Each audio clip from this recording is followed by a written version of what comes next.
even started yet. Just wait. All right, good evening.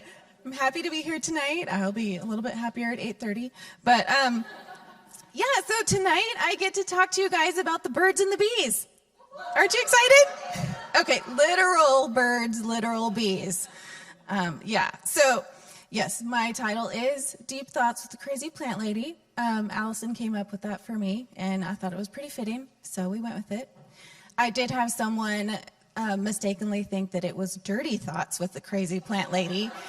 And I was like, well, okay, I do play in the dirt all the time. So again, literally, yeah, that would work. But I can't because Allison said, nope, I don't want any letters. So don't send Allison any letters. So yeah, we're going with Deep Thoughts with the Crazy Plant Lady. And speaking of deep, I want to share a little poem with you to start it out. I dig, you dig, we dig, she dig, he dig, they dig. It's not a beautiful poem, but it's very deep. So how did I earn the moniker Crazy Plant Lady? Well, probably a lot of ways. But just one is that I have one husband, 3 children, 2 cats, and I want to find out how many plants or pots that you think I have inside my house. Yes, I've gone around and counted them. My children think I'm crazy. Yeah, like my daughter over there. So I want to take 3 guesses, and we'll do like Price is Right style, you know, closest without going over, and you'll win a little prize. So any volunteers to guess how many? Gwen, you had your hand up first. Okay, good. What'd you say? 49. Okay, one more. Connie? 64. Okay. Well, the answer is 80. See? Little crazy. All right, Connie, come on up here and get your prize. It's a little seed packet, and I want you to tell everybody what kind of seeds did you win? Oh, it's donut seeds. You're welcome. We had to, hold on, don't go yet. We had to do something a little bit April Fool's-ish, so, you know. Okay, here's your real prize. No, you keep it.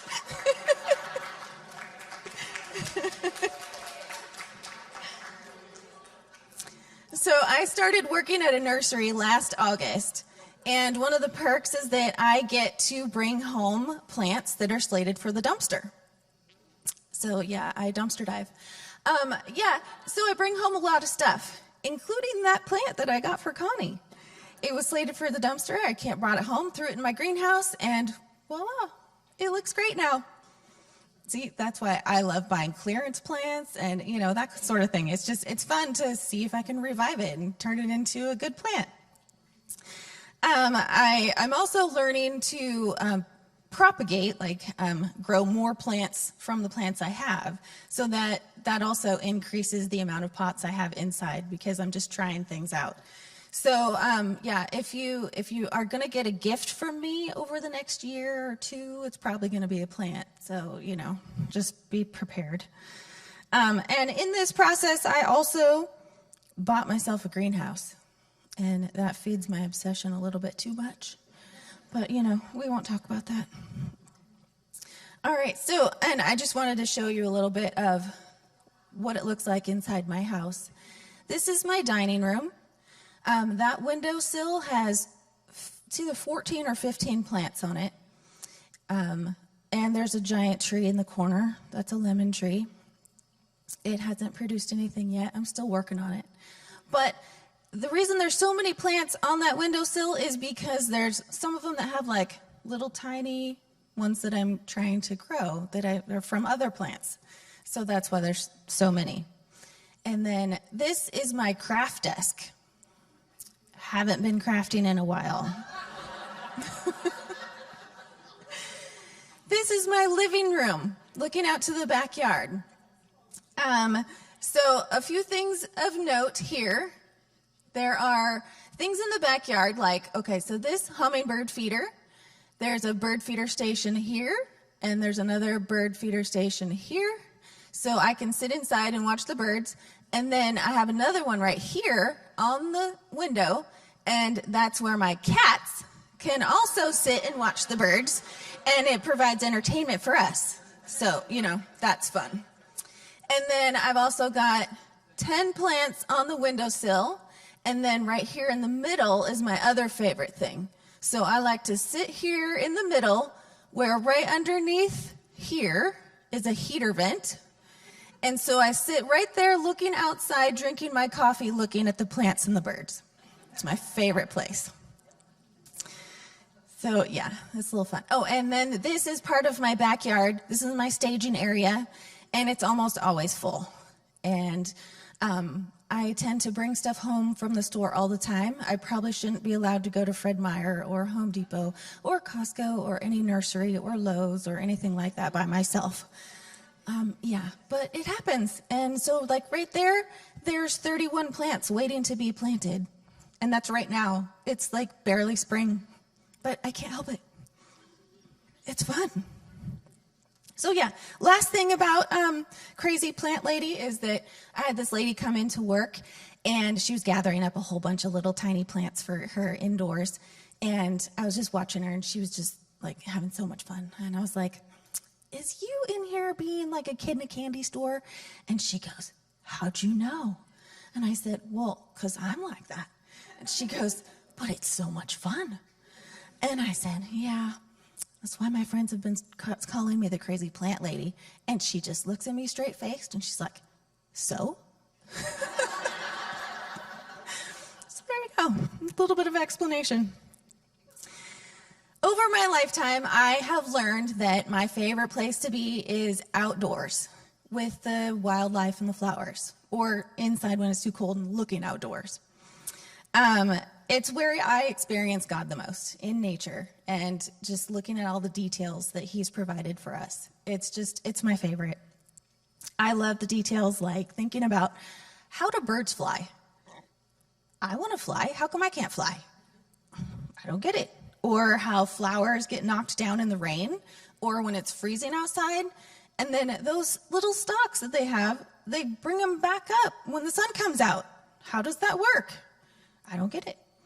And then the another detail is, which is what we're going to talk about tonight, is pollinators. Who are they? What are they here for? What's their purpose? And how do we attract them to our yards? And why do we want them there? So we'll start with, who are the pollinators? The main ones are bees and wasps, and through my research in this, I've learned that they are very different from each other, bees and wasps. They always get grouped together, but they're very different. Birds, bats, beetles, butterflies, and moths, same thing, they're kind of different too. Flies, small mammals, and then a very small percentage of other things like wind, water, and humans, like how I tried to pollinate my lemon tree, and that didn't go so well. I'll try again, but we'll see. So, why do we need these pollinators? Well, to answer that, we have to start at the beginning. First, God created them.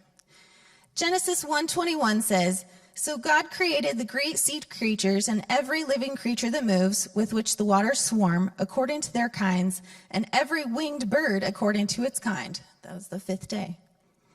Then in Genesis 1:25 it says, and God made the beasts of the earth according to their kinds, and the livestock according to their kinds, and everything that creeps on the ground according to its kind. The 6th day.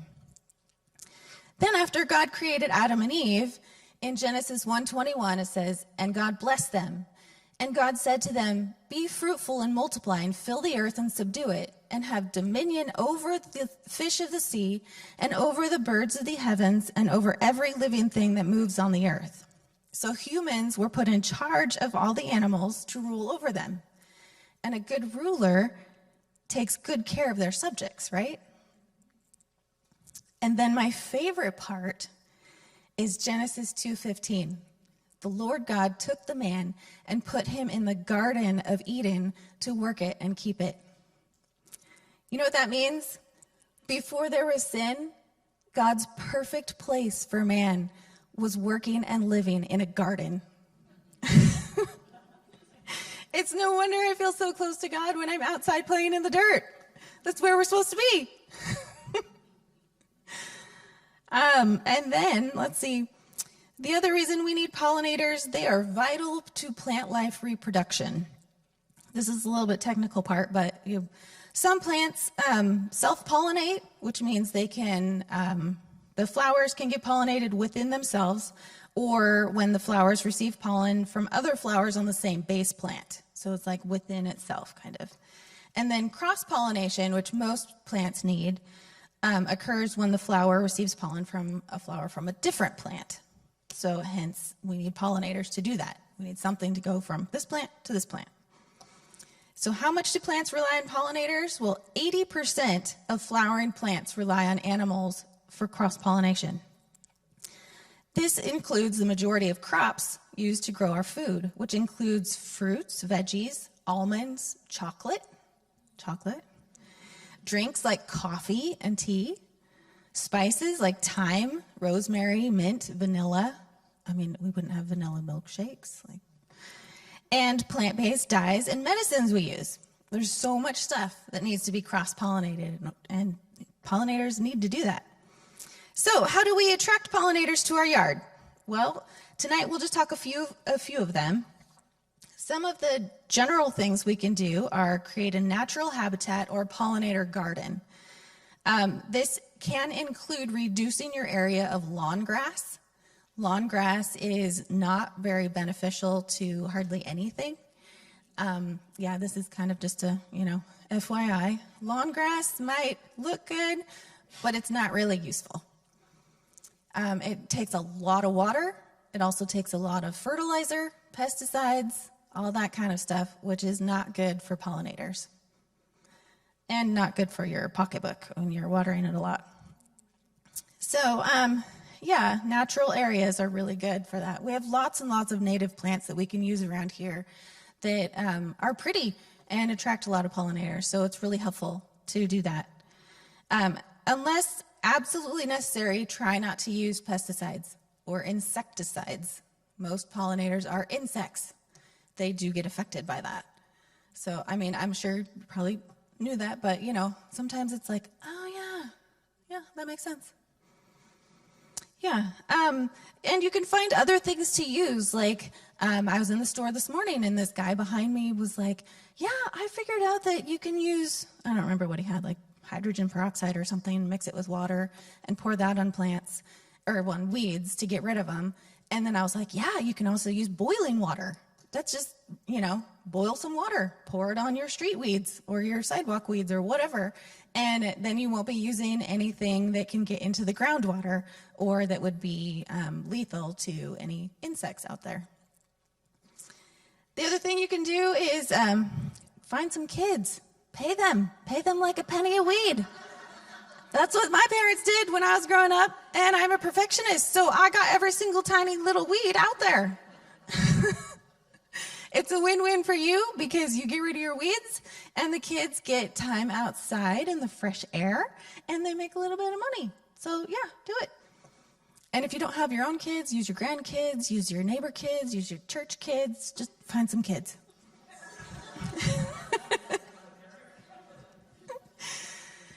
Another thing you can do is plant a wide variety of plants that bloom from late winter to late fall. We have a very short period of time where nothing's really growing. So we have a very long period of time that our pollinators are out. So you can start with things like crocus. They're, very beginning, bees come out on warm days. They like that kind of stuff. And then plant other things along in the different seasons and, all throughout. And then it's happy for you too because you get to see flowers for most of the year. I like it. For specific things you can do, we're going to be talking about food, shelter, water. This is going to be our main theme for tonight. Food, shelter, water. First, we'll start with bees. They are the most prolific pollinators. Obviously, we see them all the time. Sometimes you go outside under a flowering tree and you can just hear them buzzing in there. You look up and you're like, whoa, there's a lot of bees up there. And of course, they're good. They're good for us. They're easy to attract too. Their food that they like, lots and lots of flowers. Put lots and lots of flowers out there. The more groupings they see, the more likely they'll come. So do that. Bees don't travel all that far away from their nests. So if you have lots of stuff grouped around, then it's easier for them to stay in that one area. They like stuff more in the yellow, white, blue, and ultraviolet range. So they're a little bit more basic in that. They do like things with landing pads. They like something that they can stand on while they're collecting their pollen. They're very fuzzy. They've got fuzzy bodies, so they collect stuff all over their body when they go into a flower. They've got hairy legs, so they collect it on their legs too. And sometimes I'm thinking, fuzzy body, hairy legs, sounds familiar. But, okay. Anyway. All right. Okay. Plant native flowers for native bees. Mason bees, leafcutter bees. Those are some of our most native bees around here that you can attract. They're really good. They're solitary bees. They leave you alone. They even like the male mason bees don't even have stingers. So these are good ones to attract, and they work harder than honeybees. Honeybees are not native anyway. And so you can have mason bees and leafcutter bees will cover one area in the same time that it takes 60 to 200 honeybees. So if you want to attract some good bees that work hard, do the native ones. Also, we want to plant the least modified flowers. Modified flowers are good for humans, not good for pollinators. They put in more show, but they take out the pollen. So find stuff that's good for look at a flower. If you see lots of pollen in it, it's great. If you see something that doesn't have much pollen, then that's great for you. For shelter, you probably don't necessarily want a honeybee hive in your yard. So it's easy to attract the solitary bees, the mason bees, the leafcutter bees. They like stuff like this where it's just bamboo canes or even wood that's drilled with a certain size. This is a picture of a mason bee. They almost look like flies. They're black. And what they do is in the little tube that they go in, they lay an egg, then they put mud, and they lay an egg and mud, an egg and mud, and they put like 4 or 5 things in there. So you also want to put some sort of mud source around for them. The leafcutter bees will just cut some leaves, which is why they're called leafcutter bees. They do egg, leaves, egg, leaves. So yeah. Then for water, you want to put something like this. It's a shallow dish. You want to put rocks in it for landing pads. Bees can't swim very well, so you want to make sure they can walk around and get something to drink. Especially in late summer. Late summer, when bees can't find something to drink, they will go after your hummingbird feeders. So you want to put something out for them. An easy way to attract them to something like this is put a little bit of sugar in it, because that's why they go for the hummingbird feeders. They love the sugar water. The only thing is, if you do this, be prepared to get this. It's not scary unless you're scared of bees. Right, Natalie? This is what happened in my yard last summer, and honestly, it was fascinating. I loved it. It was so cool to watch. And they stayed away from the hummingbird feeder, which on the right side of that picture is the post that goes up to where the hummingbird feeder was. So it was right next to it. And they stayed off the hummingbird feeder. It worked. It may have worked too well. I mean, they told all their friends and cousins and neighbors and, But yeah, it was pretty cool. Yeah, so hummingbirds. It's easy to attract hummingbirds. Put out a feeder. They'll find it. It might take them, a few days, a week, 2 weeks to find it, but they'll find it. The more hummingbirds you want to have in your yard, the more feeders you need to have out. They are very, very, very territorial. Usually you will see 1 or 2 hummingbirds coming regularly to your feeder. If there's a third, it's going to get chased away. They are very territorial. Small birds, but big attitude. We only have 2 types of hummingbirds around here. There's the Anna's hummingbird that lives here all year round. And then there's the Rufous hummingbird that only comes from about February to September. They are one of the migratory ones. So if you're lucky enough to see them, they're cute to watch. Hummingbirds like flowers of a tubular shape, kind of like a tuba bell. They like bright colored flowers, red, orange, yellow. So those might be a little prettier than the ones that you get for bees. Their favorites include, we go from top to left, bottom, yeah, like you're reading. Honeysuckle, salvia, bee balm, penstemon, trumpet vine, columbine, fuchsia, and crocosmia. So these are all really pretty flowers. So they bring joy to humans too. So yeah, these are fun to plant. They're fairly easy to grow. For shelter, you don't need to put anything up for hummingbirds. They like open tree perches so they can guard their food source. They also like shrubs that they can hide in. And then the other thing about hummingbirds is they make little teeny tiny itty bitty nests. And so if you go out walking on a regular route and you continuously see a hummingbird flying out of the same tree, most likely there's a nest in there.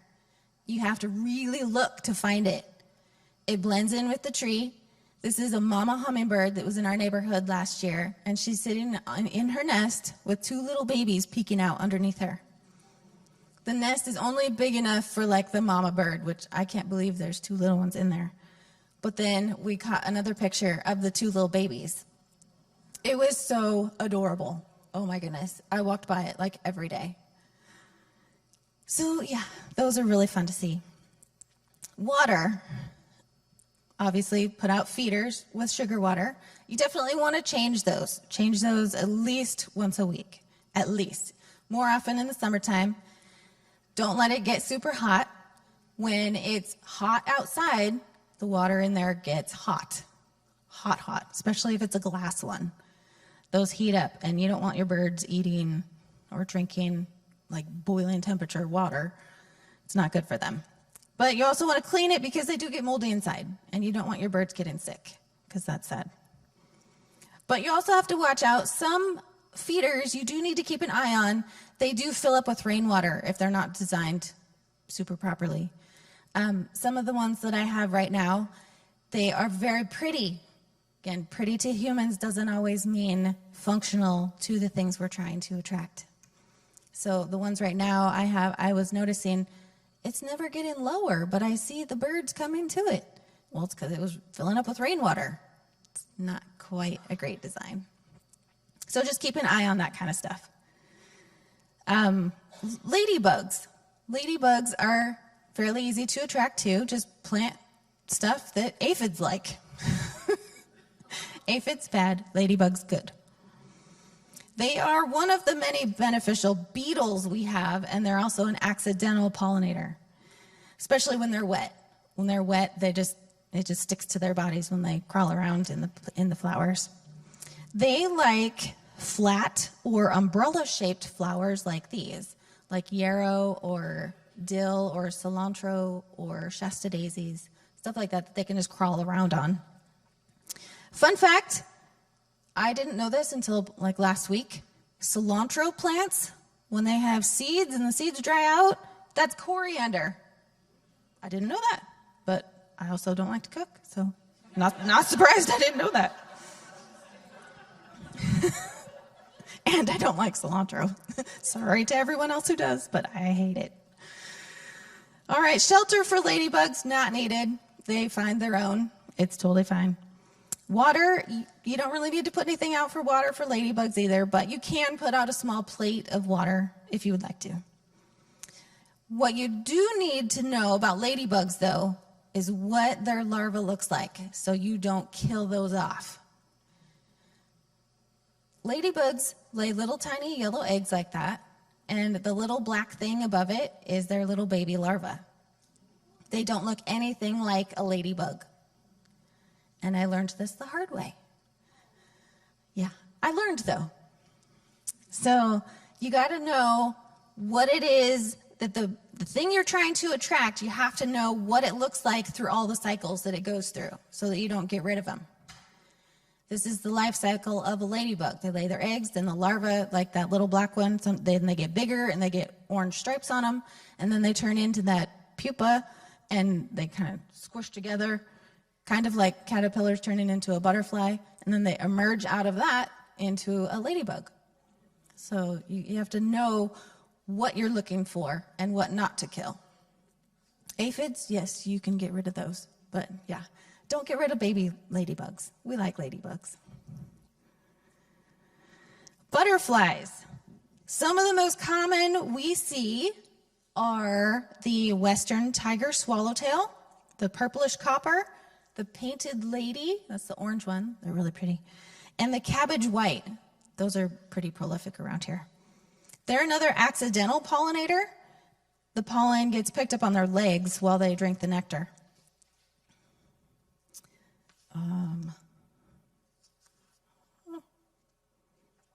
There we go. Butterflies are not as effective as bees, but they travel much farther, so they can cover a bigger area. They can see all the colors. They're the only insect that can actually see the whole color scheme, plus ultraviolet. So you can plant any color you want for butterflies. They also like larger flowers with landing pads, which are pretty for us too, like zinnias and coneflowers and black-eyed Susans and aster. They're always pretty. And then they also like small flowers that are clumped together so they can walk around on those too, like sedum and finesse verbena. Now the finesse verbena, bees and hummingbirds also like these. So these were taken in my backyard last year. The bees were on them, and that cabbage white butterfly was on it too. And that one's so easy to grow. You just plant some, and then it'll just keep spreading and make a big patch. And it's really cool, and they grow to be about like this tall, and they're just really pretty. So that's an easy one. Yeah, find ones that are, if you want to make everything really easy, find plants that say, bees, hummingbirds, butterflies, like multiple things, and then you'll see lots of different things come, and that's just really fun. Shelter for butterflies. They don't need one. If you want to buy a butterfly house, get one that you really like and use it as a decoration, because that's all it's going to be.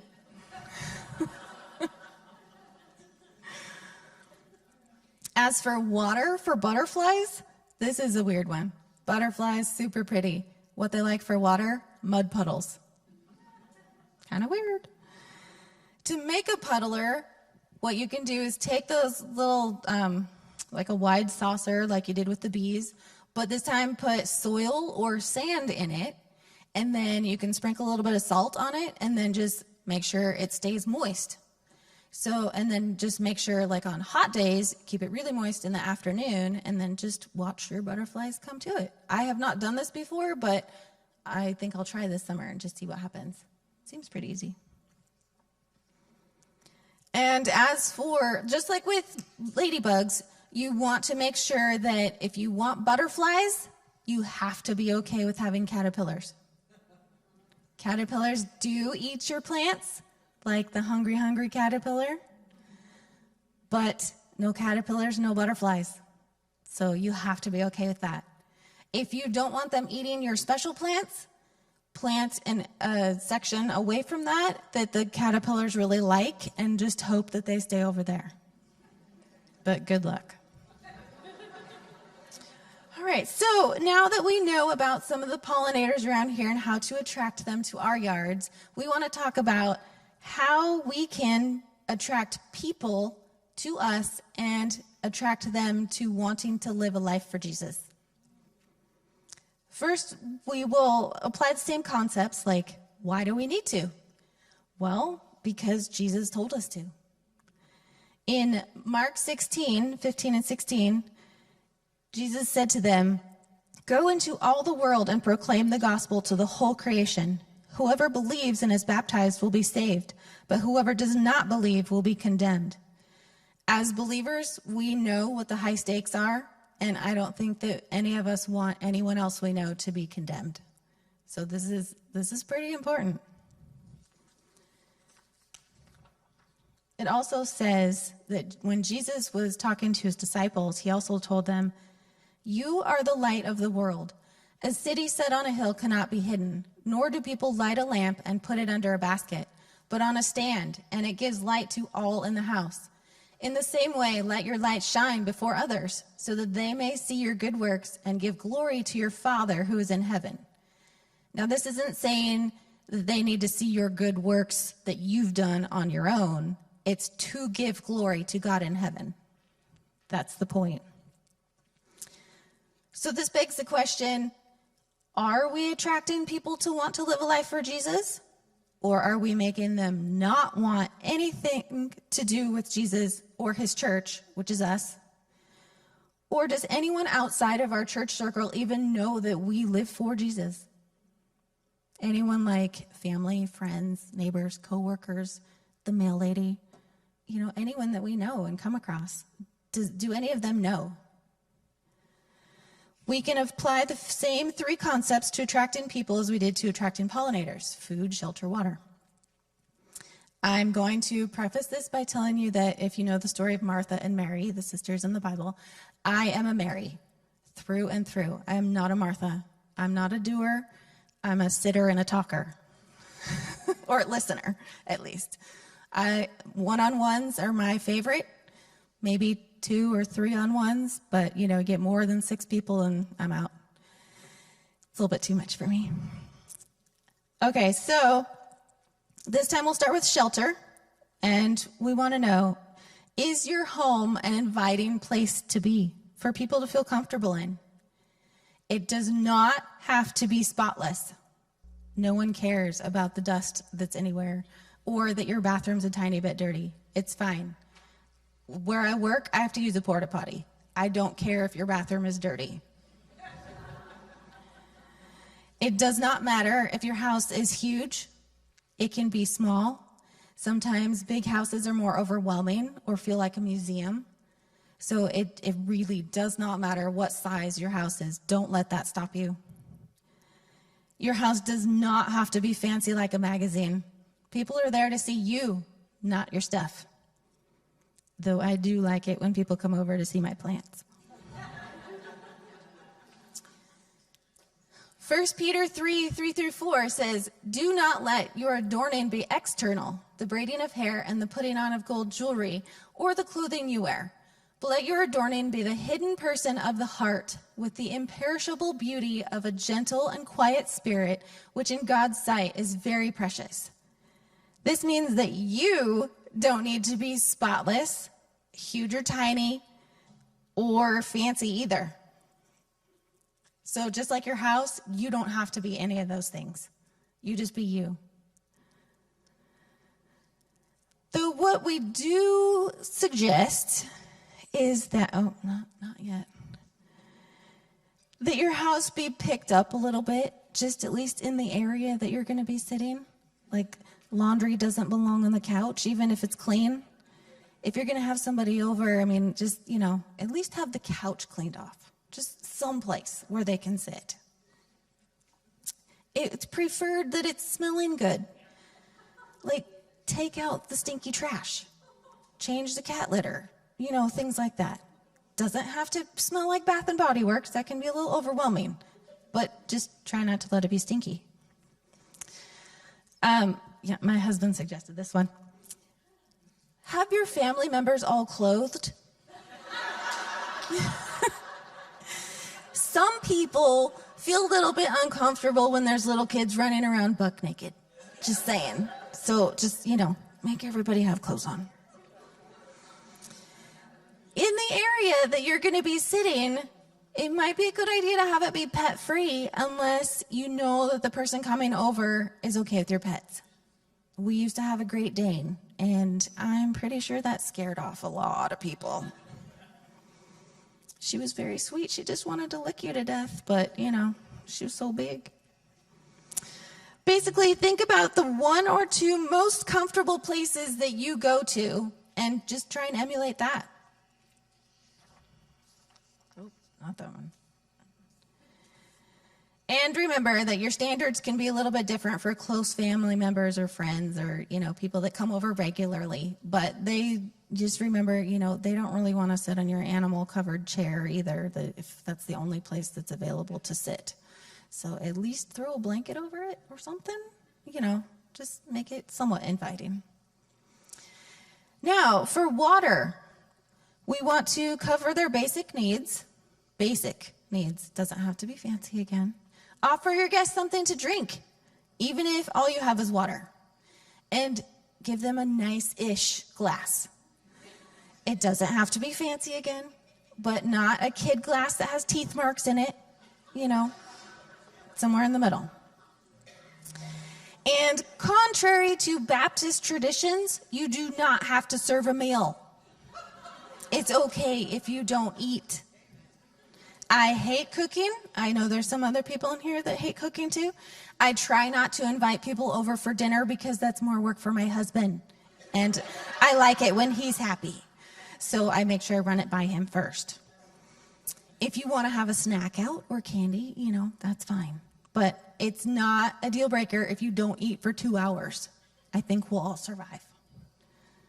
Unless, you know, well, okay, so people are there to see you, not your food. Unless you're laying Halstead, and then they want to see both. You know that's true. Whenever my husband brings Lang's food home, my boys are like, oh my gosh, you brought Lang's food home. They get so excited. Okay, so now we'll talk about food. And if you think, oh, we just covered food. Well, no, now I'm going to talk about relationally and spiritually. How are you feeding the people that have come over? Well, Hebrews 10:24-25 says, and let us consider how to stir up one another to love and good works, not neglecting to meet together, as is the habit of some, but encouraging one another, and all the more as you see the day drawing near. There's one class, just one, that I require my kids to take in college, and it's interpersonal communication. I took it, and it was so helpful, so beneficial. I've used it my entire life. If nothing else, that's a really, really good one to take. Especially now that kids don't really know how to talk to each other. So the most important thing in that is learning how to listen. Obviously, God gave us 2 ears, 1 mouth. Listen twice as much, speak half as much. The other thing that when we listen more, we learn more. So being quiet, listening to the other person, we learn about them. And we are better able to help them in whatever way that we can if we are learning about them. We can also learn things about ourselves when we are listening to someone else. We don't learn when we talk. It just doesn't happen. Make eye contact. I make eye contact really well, and I think probably too well sometimes. So I'm sorry if I make you uncomfortable. But at least you know I paid attention. I do pay attention. So then the other thing is don't form your next sentence while the other person is talking. You want to listen the whole time. When you're forming your reply, you're not listening anymore. You have to fully listen. Repeat back what they said. Especially if it was a little bit confusing or you want to make sure that they're on the same page as you, that you're understanding what they say, repeat it back. Most people will be okay with, you clarifying. Don't offer advice unless you're asked for it. I sometimes struggle with this, but people don't always want advice. Sometimes they just want to be listened to. Even if it's something that you're like, well, duh, just listen. Just listen. Sometimes all they need is someone to listen to them, and then things will be better. One more thing. Put your phone away. Do not be on your phone when you have someone over and you want to make them feel like you care about them. Just put your phone away. Every time you look at your phone, you're telling them, my phone is more important than you are. And just like with food, we can have our phones put away for 2 hours. It's not going to kill us. Make yourself a safe space. Be trustworthy. Don't share what they've told you. And on the other hand of that, don't tell them about what other people have told you, because then they'll wonder if you're sharing about them too. So guard your mouth. Don't gossip. And don't be judgmental. That immediately shuts down the communication and the trust that you're building. It's really, really hard to be around someone and to think that they care about you when you feel like they're just judging you. Really hard. Then show them that you care. Figure out things like their personality type or their love language. There was one day when I was in Bible study and I mentioned that my love language was touch. And at the end of the class, there were 2 ladies that came up and made sure they gave me a hug before we left. And it was just the sweetest thing. Remember details. Ask them about those things later. Show them that you're listening. Show them that you paid attention, that you care. Contact them outside of your get-together. It's really important. They'll know that you're thinking about them. Celebrate or honor special dates, like birthdays. Happy 40th birthday today, Monica.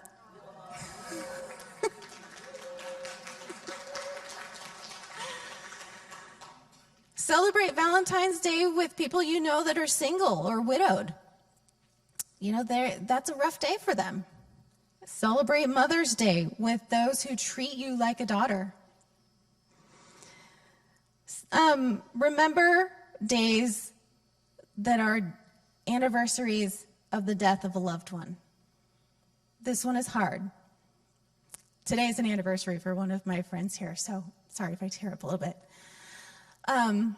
It means so much to me when my friend Katie, who's not here, but when she texts me or calls me on Christmas Eve and says, hey, I'm thinking about you and your dad, because my dad died on Christmas Eve many years ago, but she doesn't do it every year, but when she does, it means the world to me, because someone else remembered that important person in my life, and she knew him, which makes it even more special.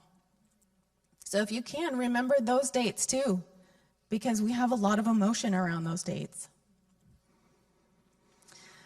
When you're having these conversations with people that come over, keep it uplifting. Be real, but don't complain the whole time. There's a difference. Encourage them. Say things like, this was great, let's do it again. And then make the date. Set it right then. Because if you leave, months will go by. Happens almost every time. Say things like, I've been there too, or wow, that must be hard. A Me Too statement before the movement came out has always been really, really important. Helpful to hear. Ask them, what do you need from me or the church? What kinds of things do you need? Do you need me to pray for you? Do you need a help for something? Do you need me to help weed your garden? Do you need help moving? Do you need, what specifically do you need help with? It's one thing to say, let me know if you need help. And this is something that I've been learning lately. Is instead of saying, let me know if you need help, say, what specifically can I help you with? And if they still say, I don't know, that's okay. But ask the question anyway. They might come up with something. As far as like the be real, don't complain, I had a text conversation with someone today, and she told me that she was praying for me and then asked, how are you feeling about tonight? And I told her, flat out told her, and it was way more than she was asking. But I was real, and I added positives and negatives. And she replied with a real statement back that was the most encouraging and uplifting thing that I heard all day. Thank you, Tracy.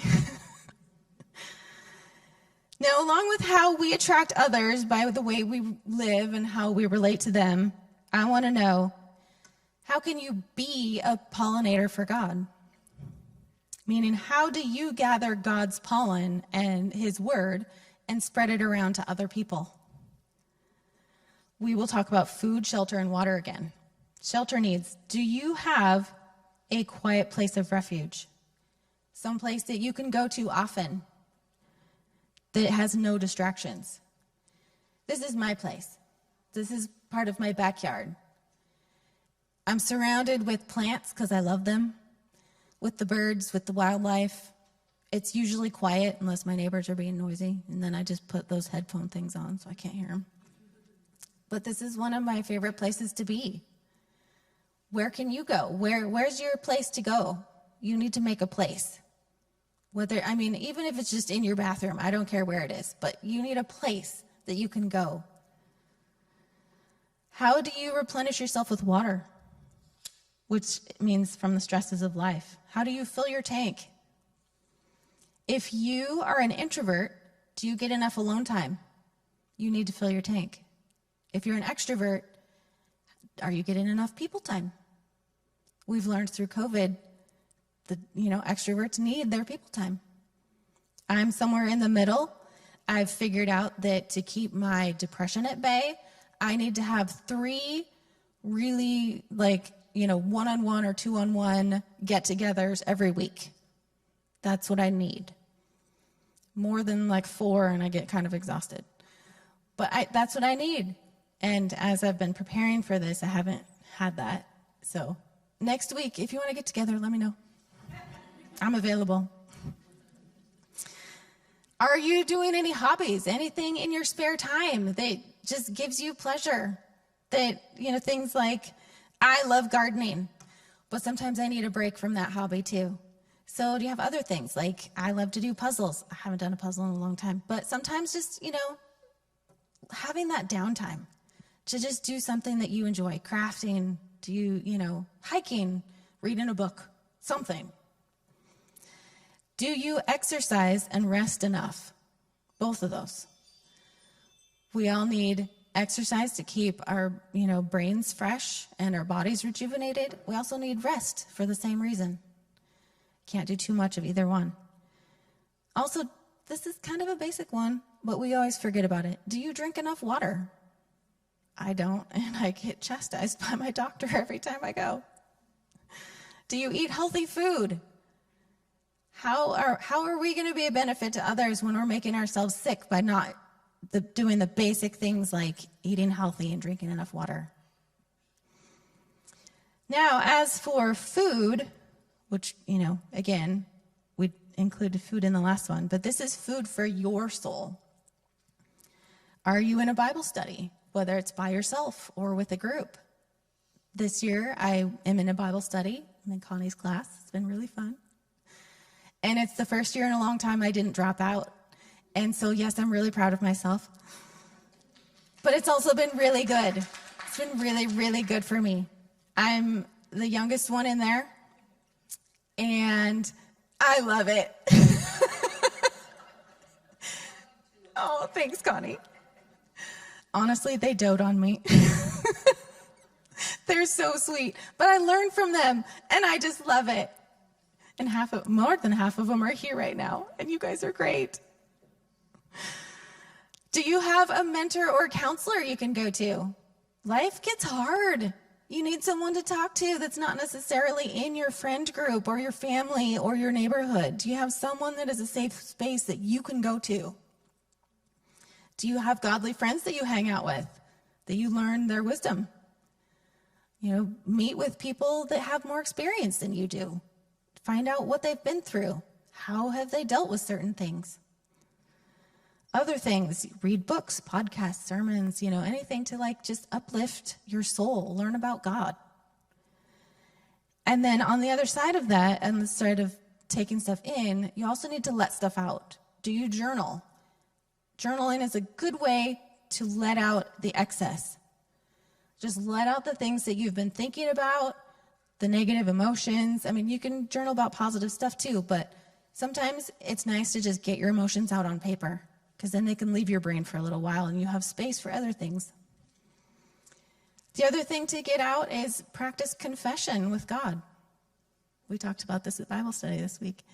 It's a good idea to be with God in this way. Confess your sins, restore your relationship, make sure you're on the right path with him. So to sum it all up, what you just need to remember is food, shelter, water. It's good for pollinators, it's good for people, it's good for us. Simple is fine, no need to stress. Have fun with it. Now go clean off your couch, get some fun plants. And in the words of Margaret Atwood, in the spring, at the end of the day, you should smell like dirt. I know I do. Let me pray for us. Dear God, I just thank you so much for all these ladies that are here tonight. I just ask that you would show them ways that they can be a blessing to others and that they can enjoy the things that you have given us, like the birds and the bees and the butterflies. Just thank you for what you have given us as gifts. And I just ask that you would help us to all just remember these things and just grow closer to you and find some people that we can grow closer with together. In your name, amen.